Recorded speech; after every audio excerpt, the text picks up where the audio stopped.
இப்போ நம்ம தியான மண்டபத்துக்கு போயிட்டுருக்கோம். ஸோ அங்கே இருக்கிற ஒரு கார்டன் ஏரியா தான் இது. இவங்க நம்ம ஊரில் சொல்கிற மாதிரி தான் இவங்க பூந்தோட்டம் அப்படிங்கிற மாதிரி சொல்கிறாங்க.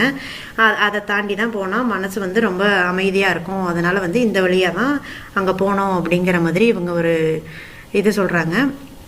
ஸோ நம்ம அங்கே போனோம்னாலும் அங்கேயும் புத்தர் நம்ம உட்காந்து தியானம் பண்ணலாம். இந்த இடத்துலையும் இங்கே நிறையா, அதாவது புத்திசம் மக்கள் இங்கே நிறையா உட்காந்து தியானம் பண்ணுறாங்க. இந்த பிளேஸும் ரொம்ப ப்ளசண்ட்டாக இருக்குங்க பார்க்குறதுக்கு. இதுக்கப்புறம் நம்ம வெளியில் வந்தோம் அப்படின்னு பார்த்தீங்கன்னா அசோக சக்கரா, அதாவது அசோகரோட இதுக்கு வந்தது. அதுக்கப்புறம் அசோக சக்கரா, லாஃபிங் புத்தா எல்லாமே வெளியில் நம்மளுக்கு இருக்குங்க.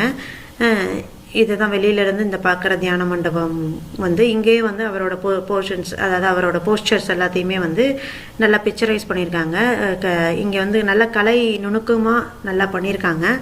இது இப்போ ரெனோவேட், இப்போ கவர்மெண்ட் நம்ம